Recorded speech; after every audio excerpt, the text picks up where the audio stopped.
Chapter 4. So what happened to Fang? I demanded of Slater. We'd been sat for 3 hours at the police station, but I hadn't noticed the time. My companion didn't seem all that worried. He seemed to regard arrest as just an occupational hazard. He joked something about offsetting it against tax. I hadn't understood, but I didn't bother pursuing the matter. I wanted to know more about the race. Fang's bike never made it through to the second lap, Slater continued, as he pulled his baseball cap back on his head. He was okay, just another fall, but Polygon went on to win the race by default. Of course, Fang had his suspicions as to what had happened, but neither he nor O'Shea could prove anything, so the matter was dropped. But there were two important consequences. Firstly, Polygon was banned from the circuit. I guess it was just the final straw, and the Racing Association told him quietly and politely that he wasn't welcome anymore. He didn't argue. As I said before, he had no reason to stay there anyway. But more importantly, Fang wanted his revenge. He caught up with Polygon and laid down the challenge. You want to play rough? Then you've got it, he warned. We'll meet tomorrow, no rules, just you and me. Got a death wish, boy? Taunted Polygon. He hadn't bargained on Fang staying in one piece after his fall. He never reckoned on having to race him again, but he couldn't back down now. He narrowed his eyes and continued. You got it. Meet me at the long section on the Pacific coast at noon tomorrow and bring a doctor. I'll tell him to bring a broom so he can sweep what's left of you off the pavement, Fang countered. And so the stage was set for the first ever road rash. So what happened? I demanded of Slater. He sighed, stared at the ceiling and continued his story. I learned of everything that had happened. Fang brought his doctor all right, but it was pointless. He wiped out 3 miles into the race and broke both his legs. He hasn't raced since. Polygon died 2 years later at 150 miles an hour, catching some serious air over the brow of a hill, landing on the top of an oncoming truck. It's the way he would have wanted it, reckoned a philosophical Slater. The injuries and the abominable disregard for law that began that day were to set the tone for thousands of road rash races to follow.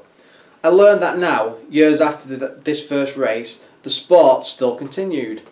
But why? I don't understand, I quizzed Slater. I mean, just because two guys had a no-holds-barred grudge match years ago, why should people still race that way? I couldn't see the connection. Slater looked down at me. Okay, kid, I'll explain it in words you'll understand. Reason number one. More betting was done on that one race than a whole season of illegal bets inside the circuit. We're talking thousands, hundreds of thousands. You see, bike racing is an exciting sport. And I'm talking real racing, not the controlled, over-regulated track stuff. I'm talking about the real thing, on the open road, with no rules. First bike past the finishing line is the winner. So it attracted the big money, guys from the cities mainly. After that first taste of blood, they wanted more. So they offered some of the local riders a lot of good money to race, with the big prizes for the winners.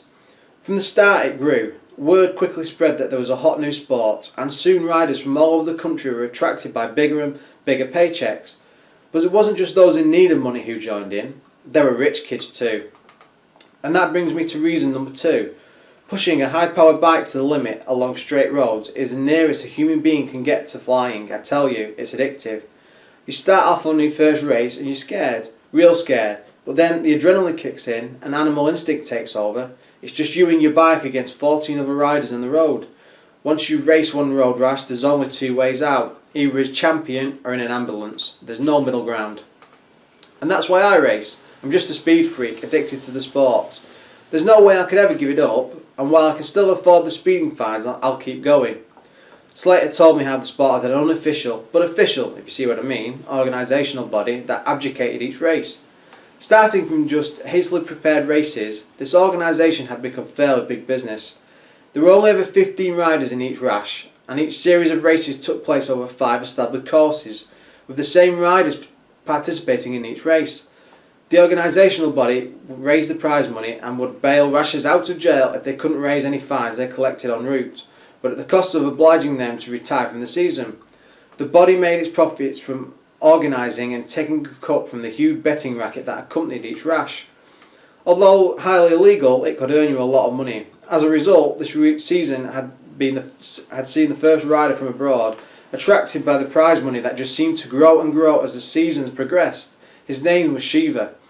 He was from the land of the rising sun, and he was rapidly gaining himself a reputation as one of the best riders around. Evidently his cousin was contemplating joining him and he was reckoning to be even faster. But it wasn't all good news. Slater went on to explain that season by season the accident rate grew as the organisers demanded more and more from the riders. There had been talk of making the races longer and the bikes more and more powerful, but so far nothing had happened. But one thing was for sure, the rivalry between the riders had grown more and more intense. "I'm not joking, it's war out there," he sighed. "Don't get me wrong, not all of us are going to drop another rider, but most of us will if it means a difference between first or second, or even fifth and sixth for that matter." All of a sudden it made sense to me. I figured out what had happened to me back on the road that afternoon. Good old player, the wrong guy in the wrong place at the wrong time, as usual. What you ran into was the first warm-up race of the new seasons. It's always held in Sierra Nevada. You said that you think you were knocked off your bike. Well, that would make sense. I'd be prepared to bet you some serious money that you ran into an old friend of mine, a guy called Viper. I figured Viper could wait. I asked him about the girl. Slater laughed out loud. "Oh, so Natasha's just found herself a new admirer, has she?" he taunted. So, her name was Natasha. As it turned out, it was the same Natasha who'd helped Polygon wreck Fang's bike all those years ago. I couldn't believe it. "Don't worry, I know what you're thinking," reassured Slater. "And don't worry, she's changed. She's grown up." I looked up at Slater. "She's actually a very good friend of mine," he added, with more self-congratulation than was strictly necessary. I couldn't disguise the look on my face. "No, not like that," he grinned. "Wow, you really got it bad, haven't you?" I just looked away. He was right. I knew that I had to meet her and that there was only going to be one way of going about it. I asked Slater if there was any chance of joining the Rashers, and this time he really laughed. He looked at my face. I wasn't laughing. "Are you serious?" he said simply. "Absolutely. I'm fast, I'm broke, and I've got nothing better to do." "Well, okay. They seem like pretty acceptable qualifications to me," Slater pondered. "In fact, you do seem a little bit overqualified." I glared at him. "Okay, I'll see what I can do," he nodded and smiled to himself once more. Maybe I didn't know what I'd let myself in for, but he did.